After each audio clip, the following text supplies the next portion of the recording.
really kind of the title of this webinar was State of the Venue, and then all the support systems that work around and with a venue, and how do we position ourselves for a return after COVID-19. So we'll kind of start off with, that we don't really have business as usual, as we were saying. The news changes by the second these days. So if any of the panelists, and I will introduce you all in just a second, but if any of you guys have any new news, hopefully good news, I think we know the bad news, but if there's any new news that anyone has in the past day or so that you want to share, just hop on here for a sec. No new news. Come on, Chris, you've got some new news. I mean, just watching the news, Governor Cuomo just announced that, they're starting to see in New York, potentially seeing this is the very peak, and they even saw a little decline in new cases today. But, hopefully this is the worst of it. Maybe at least, in some of the hot spots, it's still going to grow. But from an event side, I'm extremely encouraged that we're getting more and more leads coming in and contracts from people that want to do stuff in August and September, because I was even worried about that a couple of days ago. And again, tomorrow may be a totally different story, but today I'll take that optimistic approach.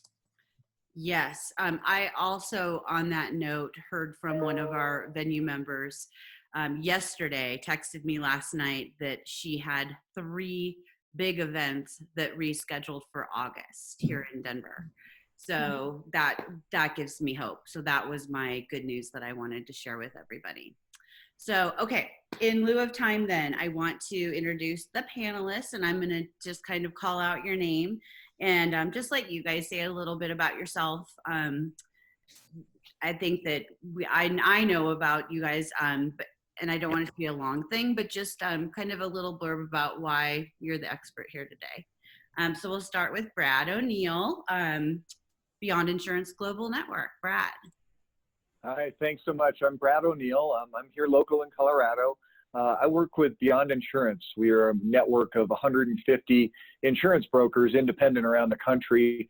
I handle primarily the employee benefits side, but I'm actually licensed for benefits and property and casualty in all 51 states. I'm actually leaving my other job as Fidelity Investments, where I run healthcare for the Western U.S. I'm leaving that organization of all the times on March 31st, and I'm starting my own insurance agency, which will be able to help all of your members here for event insurance and things like that in the future. Awesome, awesome, awesome. Okay, next we're going to go to Brooke with JGL Consultants in a different time zone. Yes, hello everyone from New York. I'm Brooke with JGL Foodservice Consultants and with Tracy, so maybe we can kind of double up on our intro together. So we work with cultural institutions, we work with B&Is, we work with higher education accounts all across the country, and so we help with all different phases of development. So we do RFPs, we do assessments, we help with rentals, we help with everything, with marketing. So we've got some interesting insight into what's going on with this crisis around the country and what all different types of venues are doing in response. So Tracy, I don't know if you want to piggyback on Tracy now, or I will actually. That's a great idea. Let's just jump to Tracy, then also from JGL, if you want to kind of wrap up your intros. Great. Hi, everybody. Nice to see all of you virtually. So yeah, we, as Brooke said, work with institutions across the country. And so I think we've got a little bit of a broader perspective. I'm also on the East Coast based in New Jersey, and we've been talking to caterers, venues, food service providers across the country that we work with to get a pulse on what's going on and what they're seeing, what they're hearing. We've done a lot of work in Denver, so we probably have met some of you in the past, but glad to be part of the panel and hope we are able to contribute something to it today. I really appreciate you guys taking the time, truly. Okay, next we're going to go to my man Carlo Stuart with Pink Monkey Solutions. Hi, everybody. Good morning. Thanks for having me. I'm Carlo. I'm the general manager for Pink Monkey Solutions. We are an event decor production and fabrication company. So it's our goal to work with not only clients, but also planners, venues, restaurants, in order to complete the scope and the project for the event. I'm hoping to be able to contribute some creative ideas, as now a lot of different businesses are changing and we have to be adaptable to that change. So thank you for having me. Thank you so much. And then we'll hop to Chris Starkey. Hey, what's up, Chris? I'm partner of Imprint Event Group here in Denver, Orlando, Las Vegas, and Vail. I'm just happy to be Don's wingman. Shed some light. It's all good. You're the best wingman that a girl could ever have. And then Eric Newkirk, our sponsor to be in the future. Eric. Right. I'm with CEAVCO Audiovisual. We're a local AV company, and we specialize in the corporate and convention space. Not a huge player in the social market, so I tip my hat to all of you folks who have dedicated your lives to the social environment. So thanks for having us be a part of this, and I'm excited to talk about how to connect with remote audiences for events in the future, because we feel like this is kind of a wake-up call to be engaged with a remote audience and send your message further than the four walls, and try to get the word out to a larger audience. Thank you so much, Eric. Next, we're going to go to Jeremy with Occasions Catering. Hi there, I'm Jeremy Bronson with Occasions Catering. We just snuck in under the wire with some of the wonderful people on this call as panelists, celebrating our 50th anniversary in 2020. And we have every intention of celebrating our 75th and our 100th anniversary in this business. I bought my business in 2008. When the market was booming on February 1st, 2008, when I took over as the co-owner, and rode the economy all the way down, and learned some really painful lessons and lost a lot of sleep. And I'm having some flashbacks and PTSD. But also I feel like that perspective is really helping as we think through best strategies going forward. Thank you so much for being here. Glad that you're back from Mexico too. Thank you. Let's head on over to Nina and Danny, the duo from the Hip Photo, partners. Hey, thank you, Don, for having us, putting this together. Thanks everyone for joining. I feel like there's a lot of empathy right now with what everybody's going through. I think everybody's going through their own iteration of a lot of the same anxiety and business pivoting and all the rest. We run From the Hip Photo. We're a studio based in Denver. We've been doing this for 12 years. And the vast majority of our clients come from the event, hospitality, and restaurant world. So we're seeing a lot of pain and adjustments and transition on their side, but also a lot of innovation and forward thinking, and I'm excited to talk more about that and see how we all help each other navigate through this going forward. Thank you for being here, you guys. It's good to see you. And then go to Patty, the lovely Patty with Blue Eyes Consulting, Asterisk, and Blanc. We have Patty yet? Okay, we might. I don't see Patty on the list here of everybody. Maybe be late. There was something going on. So let's just then we'll wrap up intros then with Rita from Grant Humphries Mansion. Hi, I'm Rita Rollman with the Grant Humphries Mansion. I've been working for the state of Colorado for 17 years, almost 18. In that time, I ran the Colorado History Museum, helped open and create the event program for the History Colorado Center, and I'm now the director of the Grant Humphries Mansion. So I've seen all kinds of events and been part of the planning process for financials and forecasts and things like that. And now I'm one of the only people earning revenue for Colorado, which is very daunting. One itty bitty little event left, which is my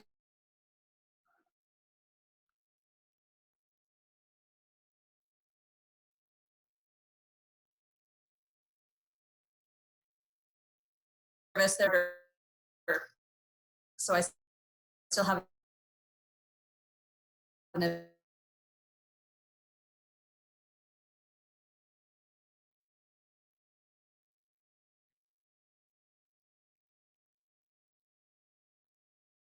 Spirit of this moment, right? Yeah. Yeah. That's right. Yeah. You don't know what's happening He's there. back. There she is. There Okay, she's so back. Rita was like, and that was it. So, Don't ever do that to us again. oh my God, I'm so not the host. Chris was tapping. So in lieu of time, I was going to start with a topic, but now I'm going to start with the second topic so that we can be sure to hear Brad out because he has another call with like 500 people. So Brad O'Neill, Director of Benefit Strategies with Beyond Insurance Global Network. I'm going to start with, let's talk about risk management. I trust you to just free form this, but really want to keep in mind how to advise venue leaders in this time, past, present, and future is kind of what we had talked about earlier. If you just want to take it from here. And then just so you guys know, I'm trying to keep with time. I have a bell. So I love it. if we get to a place where we kind of have to wrap it up and move into the next topic, that just means we'll wind it down. So go ahead, Brad.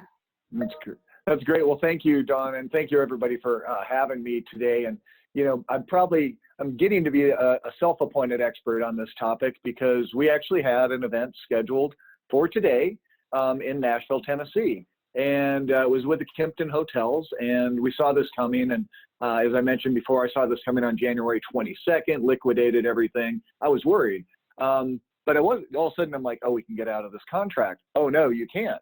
So I'm seeing it both from the insurance angle and from the customer angle. And I feel for what you all are going through. This is the single largest risk event of our lifetime, and hopefully the last one that we'll ever have to experience. But I think it's really interesting. What we are seeing right now, and you're probably feeling it as well, is, oh, we've got insurance to cover this. And the answer is, you probably don't, which is a scary thought because as we've all been paying our premiums for all of this time, you just assume these things are covered. But I think this is a wake-up call for all of us. So from the event side, you know, the sad thing right now is if I went out to go, if I was going to get married today and I needed to get wedding insurance or any type of insurance for an event, I can't get it at all. All the carriers have stopped writing the policies today, which makes me think that we'll probably have more to talk about, Dawn, in the next week or two once this comes out. But I think everybody's looking at the business income insurance, right? And obviously that's kind of a black and white, and it might not pay a lot. We're starting to see some states, New Jersey was one, and there was another one that popped up yesterday, where the states are starting to say, hey, you've got to pay these claims. And then the states will then put some funding behind it. Jared hasn't, I haven't really seen a lot between Jared and the insurance commissioner. I was almost your insurance commissioner last year. I turned down the job, and I'm kind of thankful I did right now because I can sit here and not have to wear a suit. So, but, you know, thinking about this, you know, we're expecting it to respond. We're seeing lawsuits. We saw our first lawsuit yesterday or the day before in Louisiana. It was a restaurant that sued Lloyd's of London. And we'll see. There's going to be a lot of litigation. I think the hidden gem out there is for you all is looking at the liability insurance. While we're all looking at the business income and the loss of income, there might be a glimmer of hope over here in liability. I also think from what do I do going forward? You know, how do I not let this happen again? And I think what we're going to see is really a new advent of these event type policies coming out. But there's going to be some exclusions. So we got to be really careful. I think my word of advice right now for all of you is to go back and document things. Make sure that you're having communications, make sure you're documenting it, making sure that you're asking your vendors, what is their risk management plan? What are their what if strategies? Because that'll help you going forward. But I think by documenting all these things, by really having your financials, pull all of this together, my gut, and this is just Brad's gut, not anybody's telling me, that there will be some government relief coming for businesses on this subject. You know, we have the Stimulus Act, which I don't think has been signed yet. There's a lot of red tape in there. What does that mean? We don't know. There's going to be another thing called the CARES Act, which is in session today. That's more leaning towards the retirement side. But I think what we're going to see is right now, insurance isn't responding to this like people hoped it would. Insurance policies are stopping right now. They're just drawing the line. We're not writing anything new. And we're going to wait to see what happens. So I think over the next week or two, different states, like New Jersey, will really get behind this. Maybe there will be some relief for you all. But I tell you, what a tough position for you all to be in. And I sympathize with you. I'm actually in it myself, which is really intriguing on the other side. We did delay our meeting until August, or actually September. So we're going through that. However, it does worry me. What are our what-if strategies? Because if we can't have that, do we do more virtual meetings? And I'm glad to see we now have a great resource for that. But, how do we really recoup our money? This is $75,000 for a very small organization. So, I think more to follow on this, but I think, don't give up today. I think there could be some glimmer of hope as we look forward on this. And I think really the lessons that we've learned today, we're not going to let this happen again. And obviously, this is just an area, it just didn't affect, it affected everybody. So what do you think, Dawn? What other questions do you have? I wondered if you could talk a little bit about, I know from me being on the sales side of things with venues for really my whole career, what's appropriate for a venue salesperson to ask their leadership or owners of whomever manages their business insurance policy, so that they can be educated on the who, what, when, where of the cancellation, force majeure. I think we've been moving at the speed of light selling events the past 9 years. I don't know of anyone that has like a monthly, yearly, bi-yearly, let's take pause and review our policies and what that means to everyone on the front line. Yeah. So I wondered if you just have some advice on that. Yeah, it's interesting because I live a lot of times in the health and benefits world, and I do a lot of property and casualty. But the interesting thing is property and casualty, when it renews, it doesn't seem like there's a lot of stuff that goes on in between, the time the broker brings you renewal and you sign and the time that they come back. One of the reasons I'm starting my own agency, because I think that there's 364 more days a year that you can be having conversations like this to say, let's draw some what-if strategies. Why are we doing this?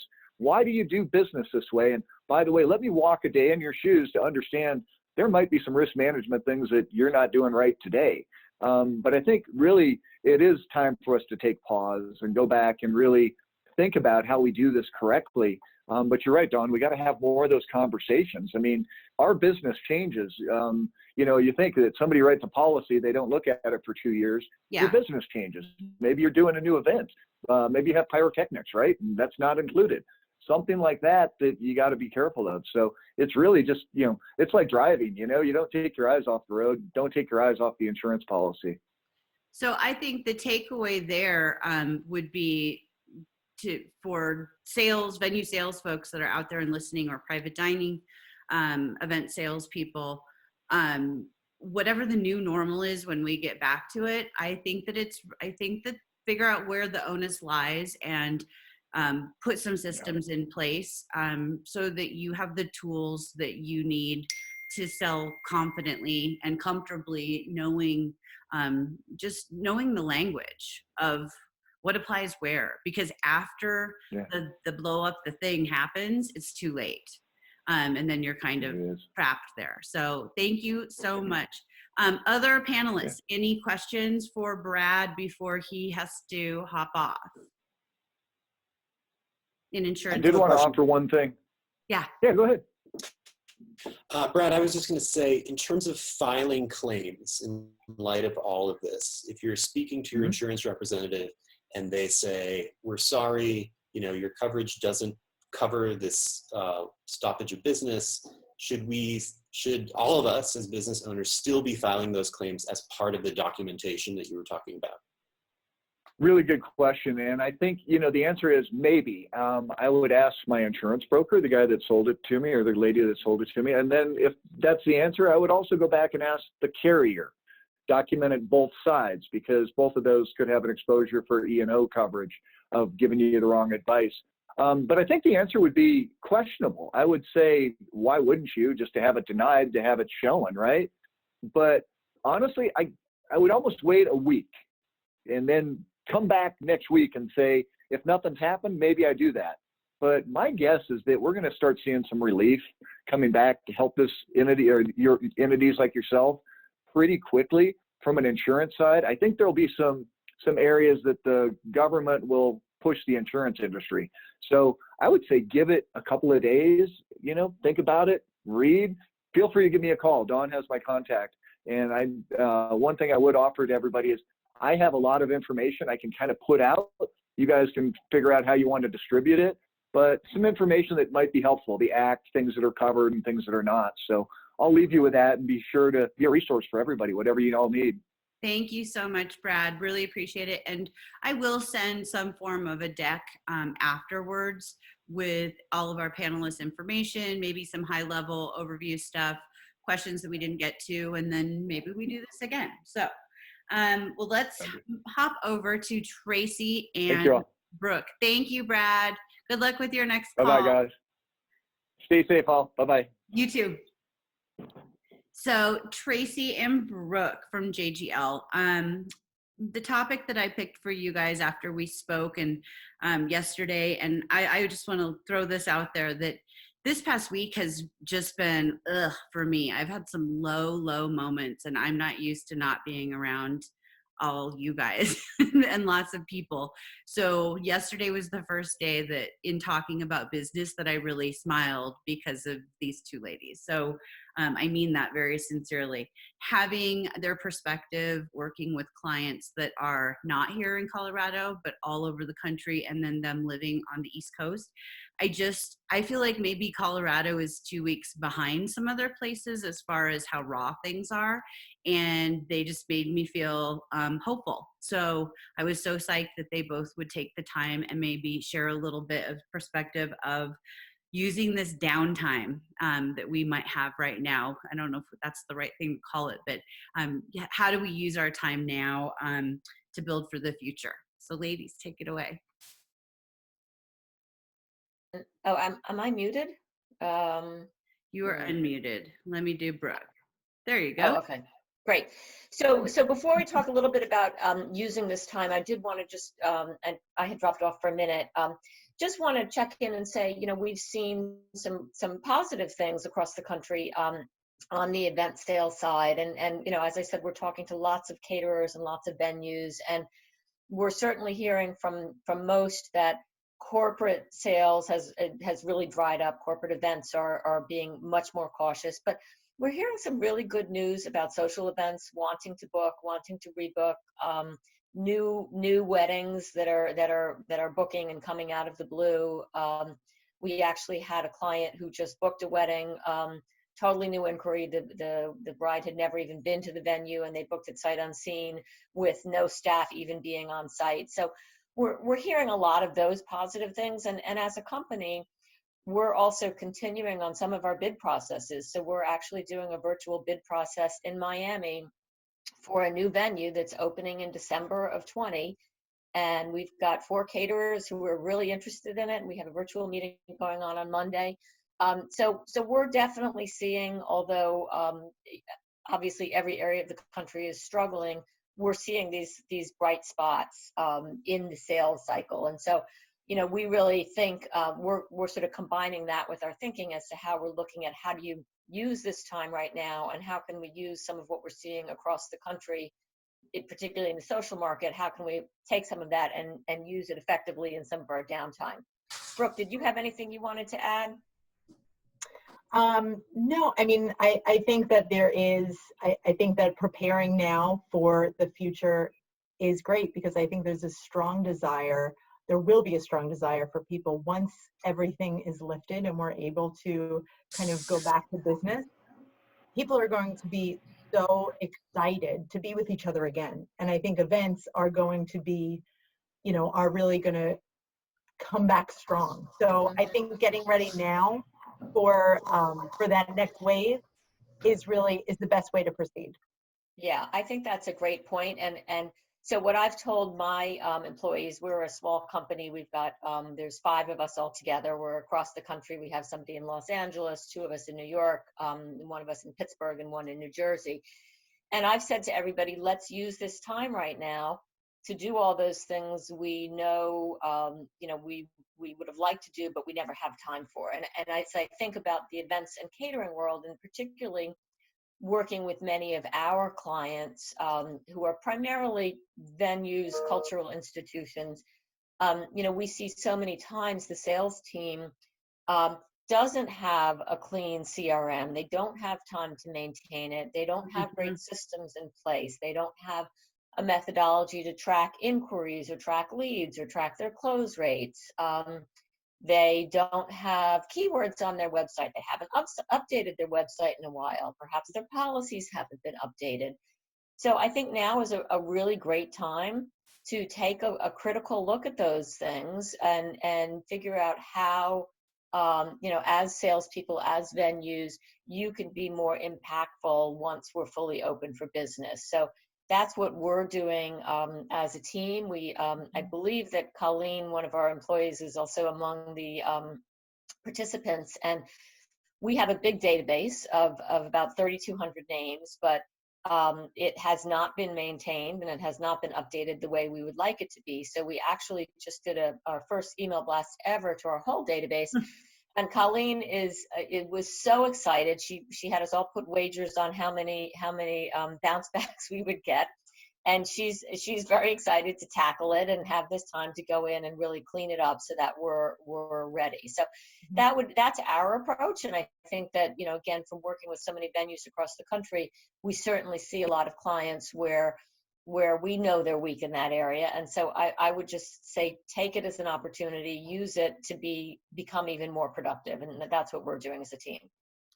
That's great advice. And I got that email, and that's what inspired me to reach out to you. So yay, Colleen. Just to kind of wrap up this topic, what advice would you guys give to a sales manager, event manager, anyone really in this industry that's perhaps laid off right now with the hope that their job is there for them when they get back? Are there things that they could be doing with that hope in their mind that, things go back to a something? I know there's a lot of people even on this call that have had to lay people off, and then there's others that are furloughed. And what advice would you maybe give to people what could they be doing to still get themselves in a better position to hit the ground running? Yeah, I can answer that question too. Okay. From a self-branding side, because I have 52 employees.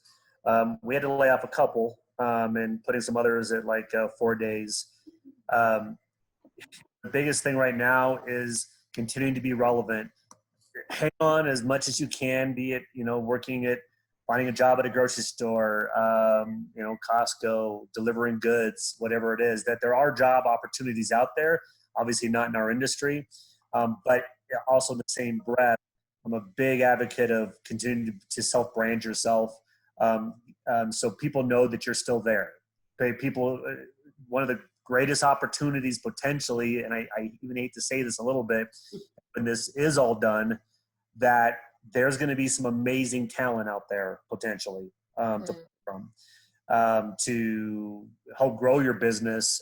And however, the only way for us to know that you are out there is to continue to self-brand yourself. Let us know what you're doing.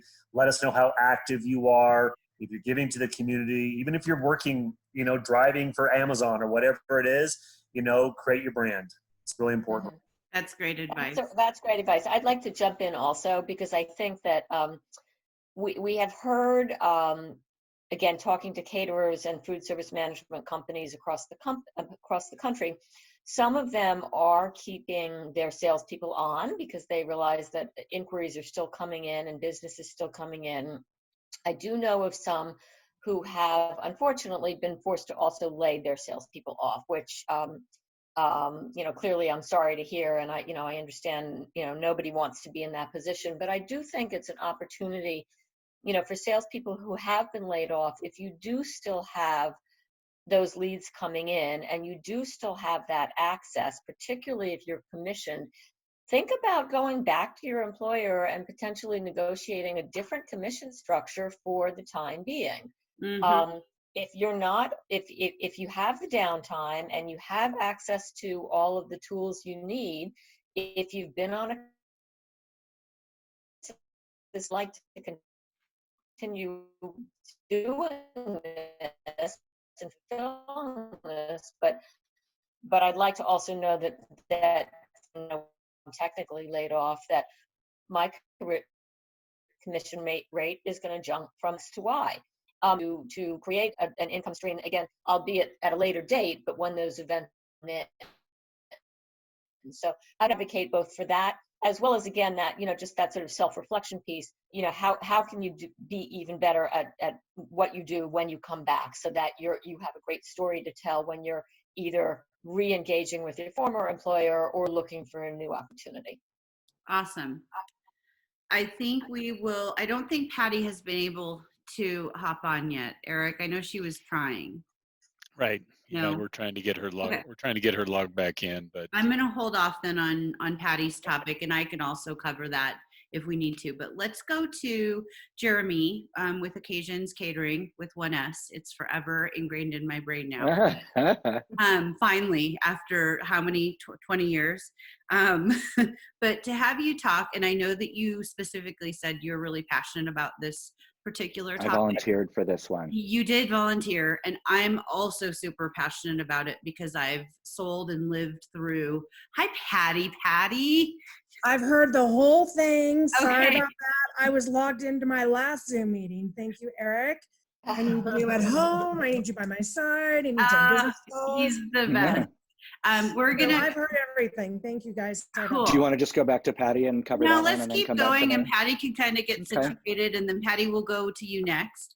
But Jeremy's going to talk about pricing for the future, and as I was saying, I had just transitioned from fine private dining during the recession in 2009 to selling the Stool Ballroom at DCPA during a really weird time, and I feel really strongly about figuring out what our collective plan is, because it's really hard to dig out from that hole if there is this bizarre undercutting pricing to just get the business. It takes forever. So Jeremy, take it away. Sure. Just real quickly, I want to introduce you to my work at home co-pilot. Hi, baby. That's Oscar. And the reason I'm introducing you to him is that he is a fierce defender of the area where we're sitting, and we may hear from him. So I just wanted you to know where that's coming from. It's not me barking. You know, I think this is a time to ask some really important key questions about your business. Why did you choose to get into this business? What is your brand? How have you chosen to position yourself in the market? Because there are all kinds of ways that we differentiate ourselves with the offerings that we provide. And how potentially does deviating from the strategy that you've defined until this crisis hit us affect your long-term goals? So, you know, what I saw, and I think most of us saw after 2008, and as we were in the middle of it and then starting to see some recovery, was that a lot of people were doing the same offering for just a lower price with lower margins. We were creating an environment where we were empowering the customer that wanted to negotiate over everything or pit vendors one against each other, and engaging in this attitude of, I just have to get business in. Even if it's at these lower margins, I've got to do something to cover my costs. And I'm gonna refer back to that notion of what does it mean just to get business in. Right.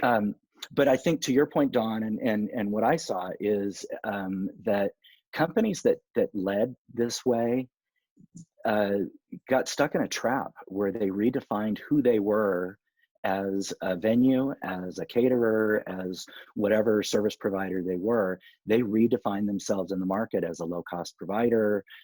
They diminished the impression of the value that they offer with the work that they do, because they had to cut some corners in order to make it work for these lower prices. And so, you know, I want people to ask the question, is it good for your business to operate without profit? You know, it does provide, we all get in these modes in the slow season, particularly in Colorado, first quarter that we've just has had some historic moments of slowness now. You think about, well, I got to cover my costs. I got to get my people to work, whatever that is. And if you're not actually generating some profits, I just wonder whether that's really providing the value that you're thinking of when you're reaching out to try to grab those particular opportunities. And the last thing that we saw was, you know, and I'm speaking as a caterer, there are a couple of caterers in our market who've been around long time, or were around a long time, I should say, poignantly, that were the first ones to kind of do the race to the bottom. And it affected all of us because here we were competing for these same customers that we had always serviced, where our competitive landscape was about, do I like the food? Do I like the person that I'm working with? You know, what are the nuances of working with this company versus that one, when we're all sort of competing on the same price and value playing field. And all of a sudden you had these situations where someone's offering to do on paper the same work for vastly less, half the price at times. And that really did have damage. And particularly since, you know, you call this to order in the context of venues, there were a couple of new venues during that time frame that were so desperate for revenue, and understandably so, because the fixed costs of starting a venue are so high that they went out and took everything they could get and lowered their price and threw everything in for free. And I think it took years and years and years for some of those venues, I won't name any in particular, to recover and try to reposition themselves. And again, go back to those first set of questions. What's your brand? How do you want to be positioned in the market? Well, you just eroded all of that by going after I like the race to the bottom. I mean, I don't like the race to the bottom, but I can see that, and it takes me back to 2009 going, where are you getting this deal? And how could I compete with that? And it's next to impossible to focus on your real brand and doing good business if you're just struggling to compete with the race for the bottom. So I would implore everyone on this call listening to share with your leadership that you have choices to make. They're not easy choices, but it's a matter of, do you want lots of little business that it's going to take a long time to come back from? It will affect our entire landscape, and it sucks to have to come back from that. Or do you go with your brand knowing that your operating costs are still the same? Your staffing is probably going to be more from a safety standpoint and from a catering staffing standpoint. So really think long and hard about, what is your goal? I mean, it's survival, of course, but at what cost? So so if I can throw out a couple of just strategy ideas, and granted, you know, we have to be really careful that we don't operate outside the antitrust laws and collude to set pricing or do anything like that. But I think these messages and potential strategies are well within just best practices. So I think it's fair to ask the question, given what's going on, given how the health of your organization as you come out of this crisis, do you need to reposition your company? Maybe being the high-end provider isn't the right answer for you, but recognize that is a change in your brand. It's not a temporary change in your business. So if that is not your strategy, then you should probably stick to your brand and do things that are consistent with it. And it is an act of courage to turn business away in order to be true to who you are and what your brand is. What that means then, of course, is you need to be willing to lose some business to preserve your margins.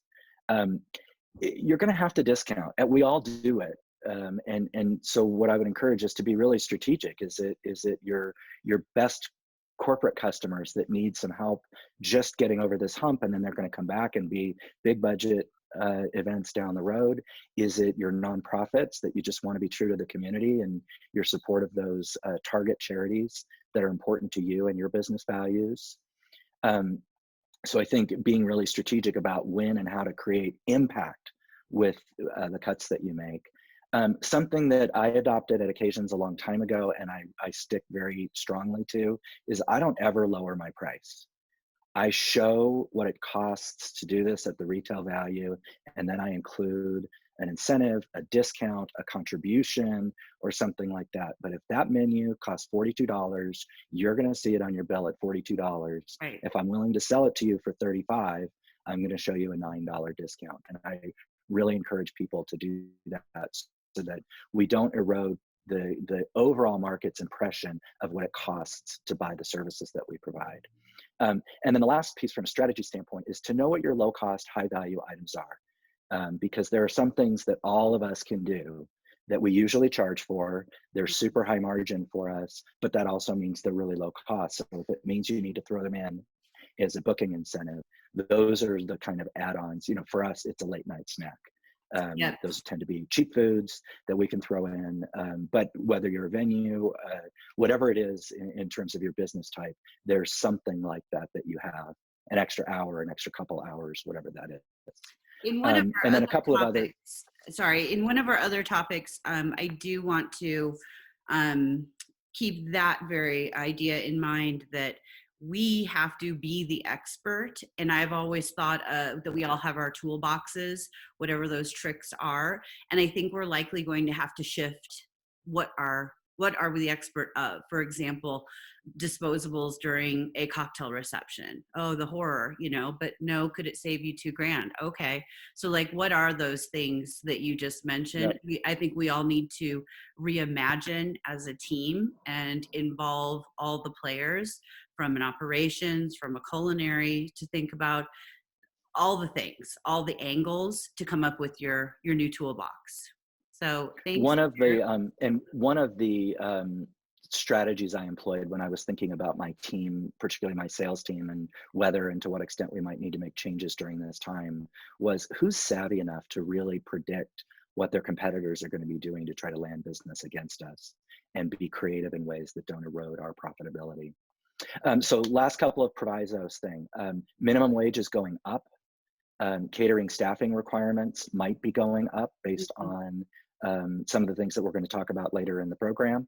The competition for staff, actually getting people to work, as much as people are going to be anxious to work, also everybody is going to be anxious to hire. So be thinking about that.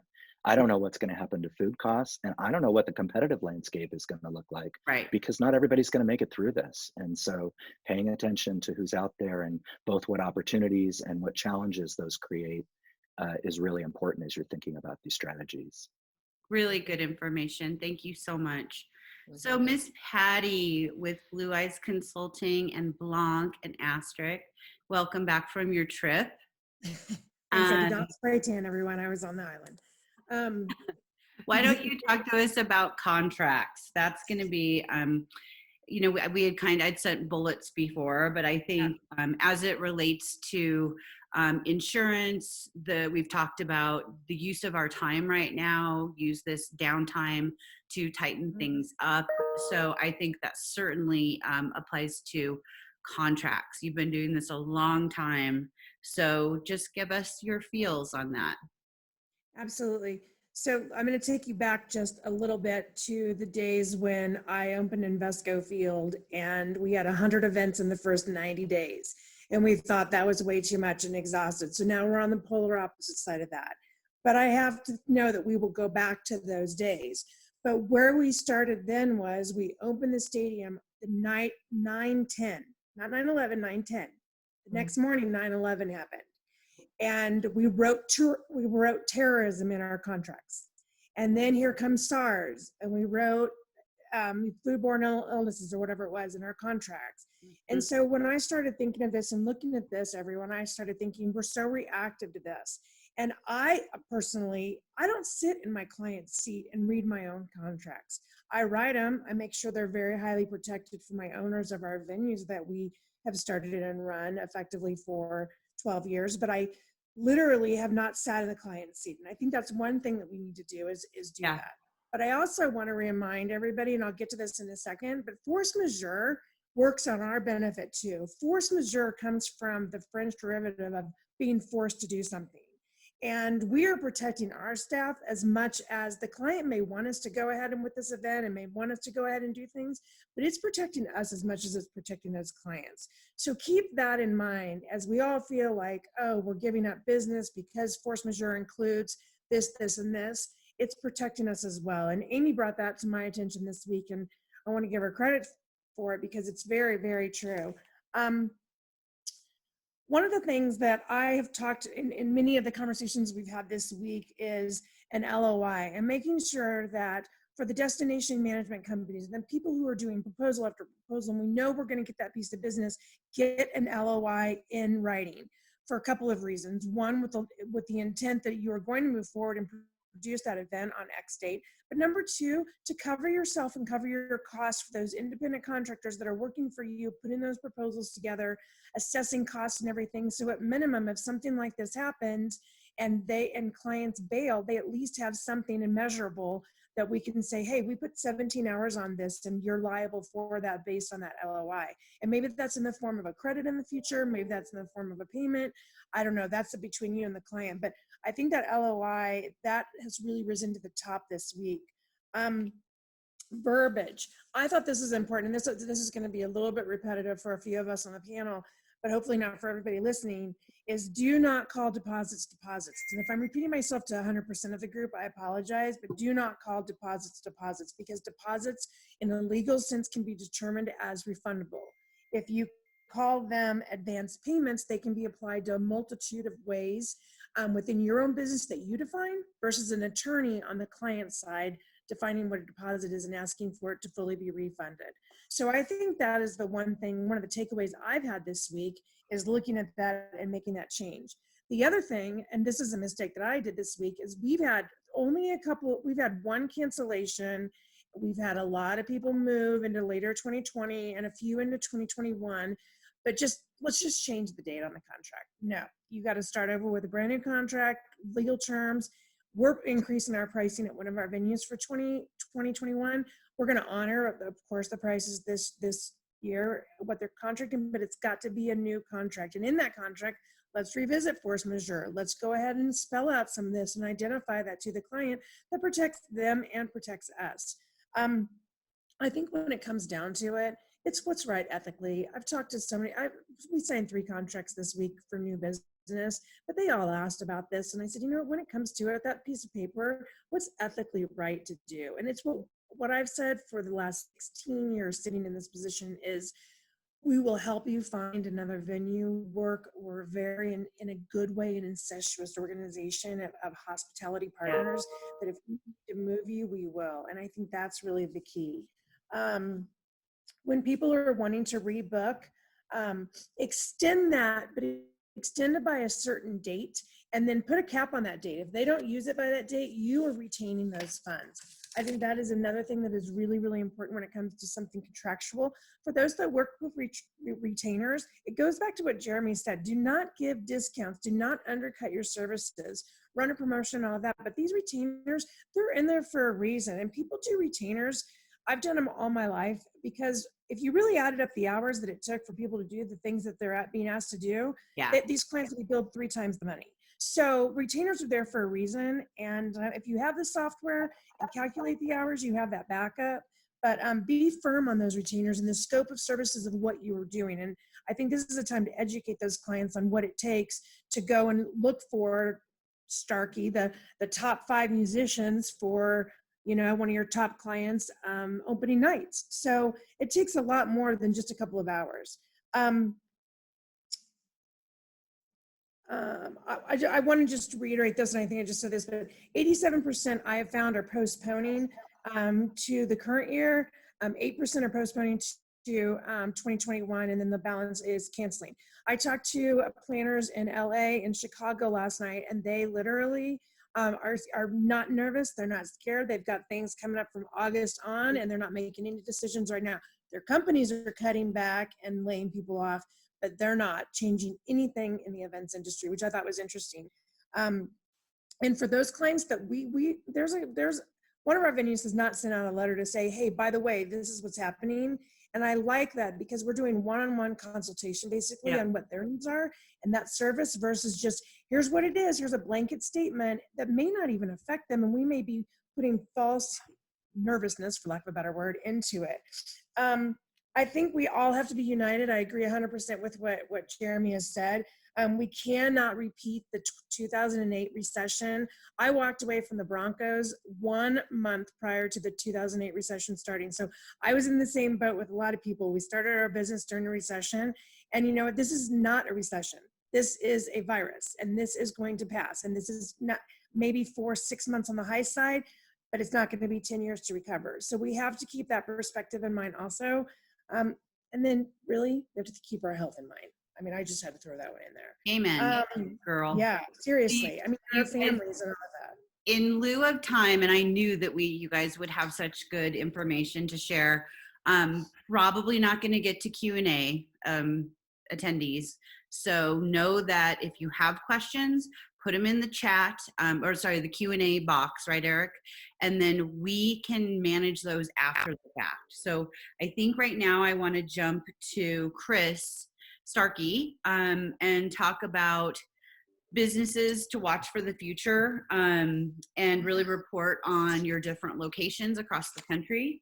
And what markets do you think that anyone should be watching that are those exempt businesses right now? So obviously, I mean, it's a no-brainer. Streaming, virtual meetings are the way of the future. Eric touched on the beginning of the meeting.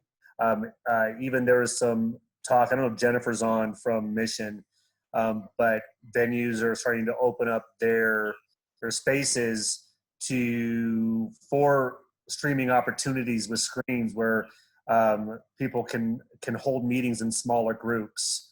And again, hopefully that doesn't last forever, but it's going to, the psychology of everyone in the industry is going to be delicate for a while. So in lieu of that, it's a good opportunity to get smaller groups together to still reach out internationally, domestically, whatever that is, especially when there's messages that there's a chance it may come back in the fall. And so finding those resources to change that mentality, and we're seeing a lot of great opportunities.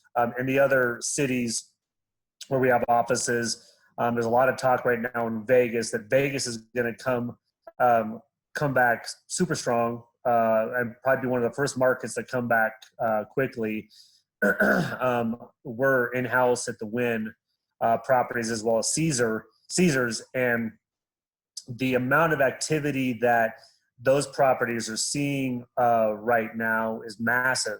Of course, with the addendums in the contracts, but because of all the shift in meetings and postponements, they can't find places to have meetings anymore because all the space is gone, which is obviously a good thing. So, Vegas always has a ton of space. So does Orlando. That's where our other locations. So there's a lot of activity there as well. But for a while, and hopefully not a long while, technology is the key to the event world. The more we do research on it, the more we educate our people on it, really become strategic about it, the stronger we're all going to be. Thank you so much. This is just a sidebar question from me.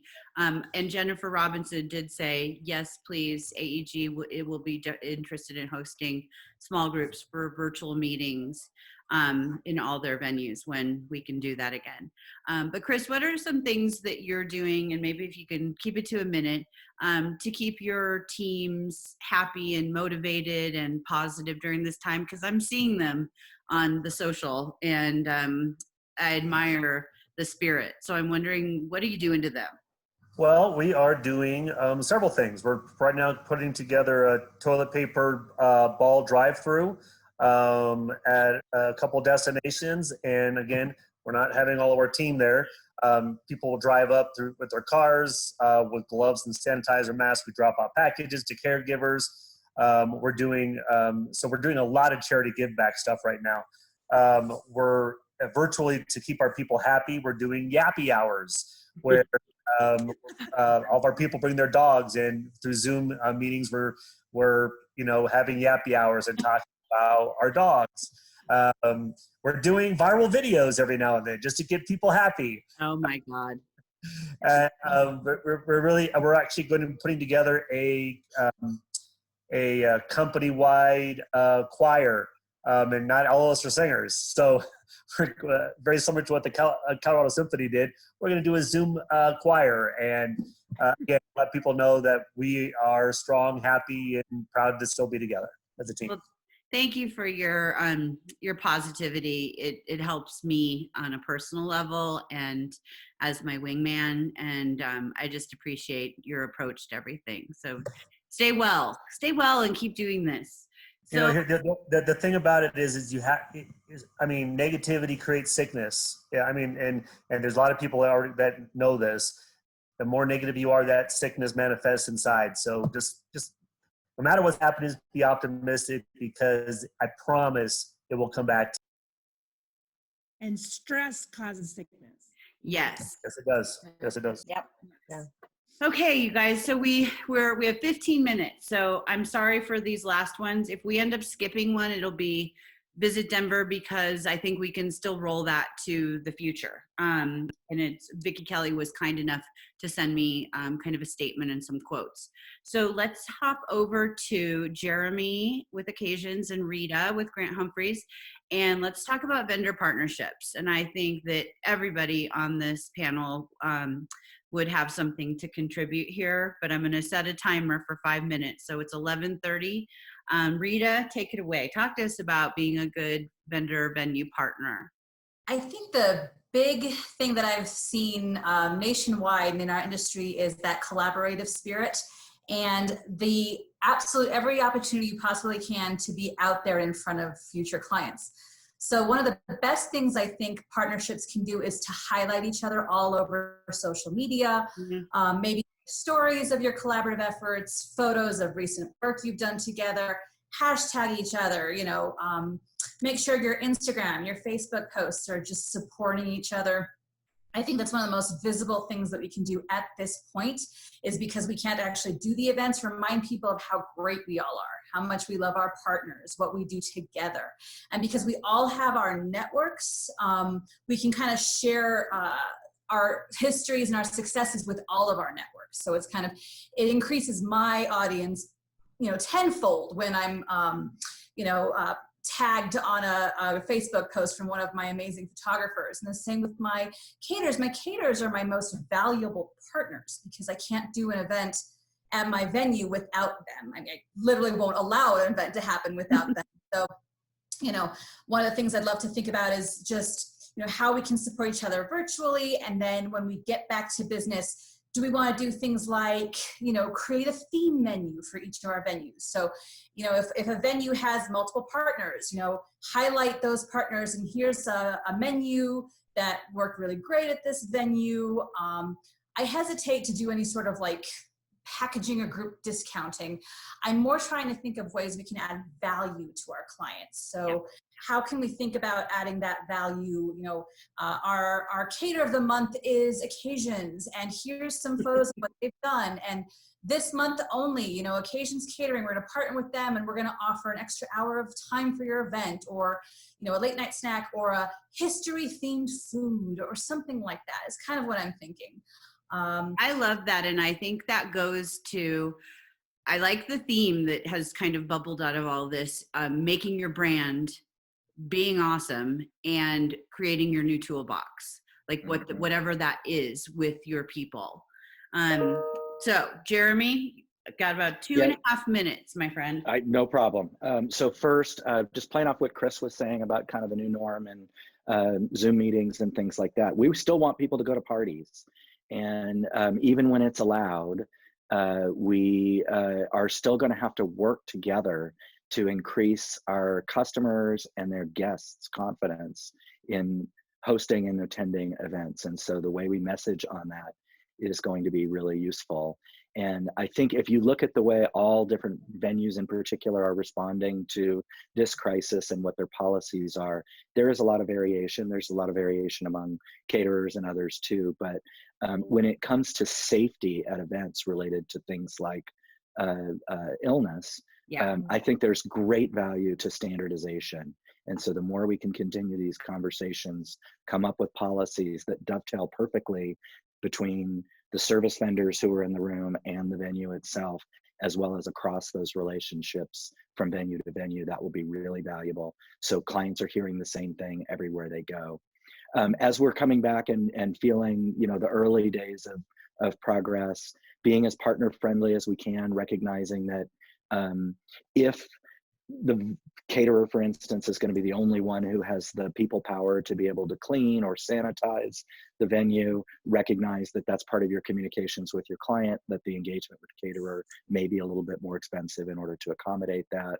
If you can show some flexibility with your policies where it makes sense for the client and makes sense for the partners, as it relates to the time you come in, as it relates to how rentals or bar service or other things, catering, are provided, those make sense. You had put a bullet on the ideas that you had about what does this mean for the future of buffets. Yes. I do think for the near term, at least, self-serve in general is endangered at best. It's a plus from a value to the client perspective, but it's not a plus from a cost perspective, because it does mean more staff, more equipment, those kinds of things. And then the other thing I would say is, you know, most venues do one event a day. Is there an opportunity to be looking at doubling up on certain days? And when you're getting ready to do that, I would certainly be thinking about same caterer, same everything, so that you can leverage the efficiencies that exist in those instances when you decide to do that. I love that. And I think that's a really good value add. Marking those, managing your calendar with intent. This is in one of the topics too. But if you know that you've booked an evening event that's 3 hours and you've got the whole day, mark that as an opportunity to sell. So 5 minutes. Okay, I still think there's way more to talk about on that topic, but thank you guys very much. Let's head to Carlo with Pink Monkey, and Danny and Nina with From the Hip Photo, and Eric with CEAVCO. The new norm, sales now, business is not as usual, and how are you getting creative? And I think we've hit on this throughout the whole program today. So I so respect each one of you for the work that you do. Give us something really high level that has just supercharged you, that you yourself came up with. And I know each one of you have one of those. So Carlo, do you want to kick it off? Sure, I'll go ahead and kick it off. This topic has certainly been covered all across the board. I would say one thing that we are in the middle of working on right now, it goes back to the original discussion. How do we remain relevant and current when it comes to the ever-changing times? We are in the middle of working on right now our virtual component. So it's incorporating live events. It's incorporating the studio aspect behind all of the different venues throughout the community, meaning that how do we take what we already sell in a permanent space and transform it into temporary spaces? Do we have the ability to do multiple events within one evening? I totally agree with what Jeremy had mentioned in doubling up on your events. How do we remain relevant and current in pre-packaging those items? So let's have our favorite caterer, let's have our favorite look, let's have our favorite scope already set ahead of time. So when we are on the other side of this, all of us are much more marketable. I love it. Again, I think it goes to building our little toolbox brand. And I feel something that I've gained from this is that we have a lot of work to do. There's a lot to be done right now. Whether this is the time we thought that we would be doing it, use this time. Like, get up, put some pants on, and call your vendor people. Because I think that there's real conversations to be had, and there's collaboration that's gonna put some people on top. Like, I wish we all would do it. So Danny, Nina, do you want to hop in? Sure thing. Seconded everything you just said about partnership and finding new ways to reach out. I know that for us, that's really translated into having multiple times a week where we are adjusting our focus and totally realigning priorities. Initially for us, that involved our restaurant clients and recognizing that all of them were shifting to this entirely new model, with streamlined staff, streamlined menus. And this week, it's really been about venues for us and thinking about, putting ourselves in the shoes of someone who is a venue manager and thinking about not just the next 2 weeks or 2 months, but the potential for longer term changes in terms of how couples or corporate clients want to initially experience a venue, how those tours work, and how all of the infrastructure around that has shifted.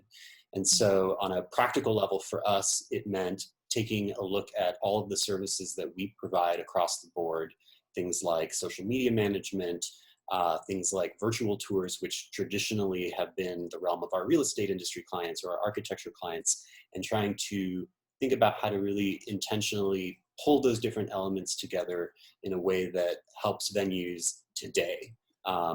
Also, part of that for us is really trying to envision that longer term timeline. I know that so many business owners right now have teams who are working remotely. And if you had asked these bosses 2 months ago if it would be okay for their staff to work from home, a lot of them would have said, hell no, they're not going to do anything. It's not going to be productive. It doesn't fit with our system. And lo and behold, so many businesses have adapted to this model, right? So thinking about, wedding clients who are in those initial phases of planning and meeting coordinators, touring venues, reaching out to caterers, what does that look like 6 months from now when there is this new level of comfort with Zoom, right? None of us had used Zoom 2 months ago, right, presumably. Right. And really strategizing around that to say, now that that expectation has shifted, now that people's comfort level has shifted, how do we meet them there? And how do we get that up and running in an imperfect but functional way as quickly as possible? I'll just add that I think our priorities shift not even weekly or daily, but sometimes multiple times throughout the day. And just kind of understanding that's the new norm, saying that's okay. And embracing that. It's an opportunity, right? All of these shifts, like everyone's been, Tracy was talking earlier about, it's sort of a spring cleaning moment. Tackle all of those dormant projects, the things you've been needing to get to, your social media strategy, updating your website. In that same vein, every time we realize, oh shit, there's something going on with our partners that is turning their world upside down, that's an opportunity to do outreach and be a good partner to them in a novel way.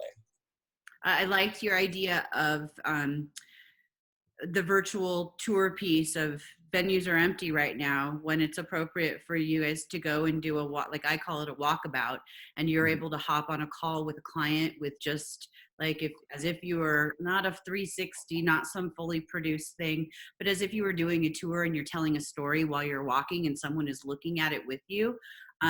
It works. Like it's shocking how connected it can make you feel with your client. So we'll finish up with Eric, and I want to give you not just a minute, because I appreciate all that you're offering to all of us, but what are you guys, what's your main thing that you'd like to get out to this group to keep your business going that you guys have come up with? So I think the opportunity for focusing on the attendee and the audience members is going to be what comes out of this.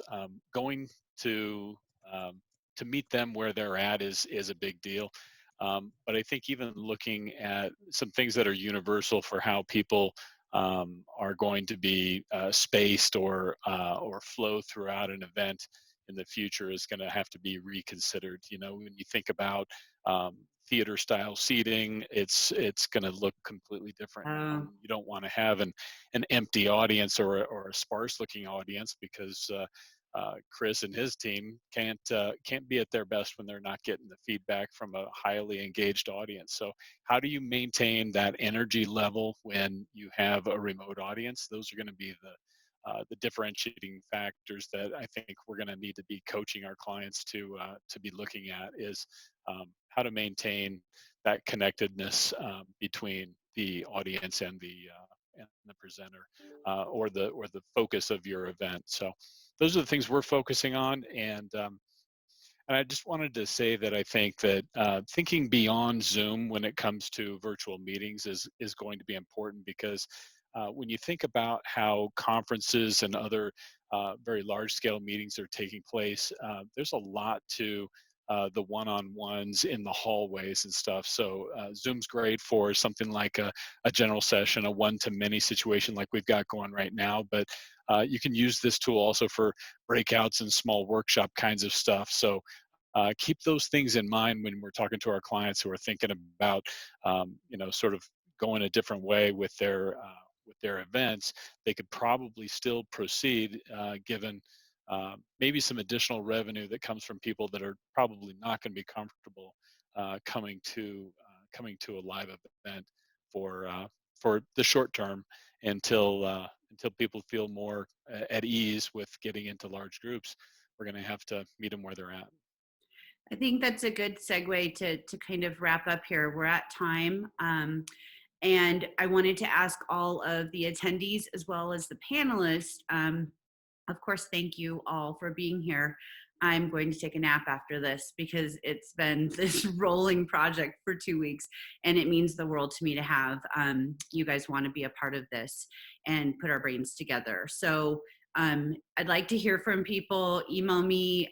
We're going to send out kind of a post recap to everyone, but I want to know, is this valuable? Would you want to do it again? What are topics that you'd like to see? Different panelists. There are so many brilliant people that are on this as attendees. Let's talk about getting you live and on here with us next time. I really, really enjoyed it. From a VenuHub standpoint, I want to make sure that everyone knows that I'm sure in this for the long haul. It's been an interesting 4 months for me also. And I've just hired someone to do a big social media campaign focusing on our venues. So I'm trying to give back and keep this thing rolling. I did want to mention to everyone that VenuHub is still there as a service. So while we don't have humans in our offices referring clients to it, we're kind of in a lull. So if you have people searching for venues, please send them to VenuHub. And if you have any feedback for me, good, bad, ugly, please send me an email. And I thank each one of you so much for being part of this. I adore and love you. And let's keep collaborating over competition. I really respect each one of you, and let's come out of this on the other side. Hey, Dawn, can I mention one thing? Yeah. We've all paid it forward in this industry over and over and over again. And we all have relationships with our top clients at some level. And I think of Chris, you know who I'm talking about. I mean, everybody's got their top clients. Ask them to pay it now. We've paid it forward. We paid it forward. Ask them to pay it now. And they know they're going to have a holiday party. They know they're going to have their convention. And you know what? Give them a 100% refundable clause, but pay it now, not pay it forward. That's what we need right now to get some of these cash flow for people, the big companies, and then the people that work for them. So that's all I wanted to add. Thank you. And then Jeremy, can we wrap up with the good, hi little pupper. You just shared some news from your news feed, and I thought that would be a really good thing to wrap it up with. The Congress has now passed the stimulus package. It's on its way to the president's desk for signature. I had read at the beginning of the conversation that there was a member of Congress who was trying to hold it up, but it has passed by voice vote and gone on. It will go on to the president's desk for signature. So hopefully today or tomorrow we'll see that get enacted and we can figure out what the hell's in it. Perfect. Any final words of optimism and positivity for the people. Oh, and share this video. That's my ask. Once we get this, push it out there and let's share our inspiration with others. You know, there's another side. There's another side of this. This is not going to be a forever thing. This too shall pass. I know that's not the day, but we'll get there as long as we do it together. This is pushing us all to be better. Thank you, Dawn, for doing this. Definitely. Thanks, Dawn. guys. Thank you. Love you guys. Thanks, Dawn. All right. Bye, guys. Bye-bye. Bye. Be well. Thanks, Tom.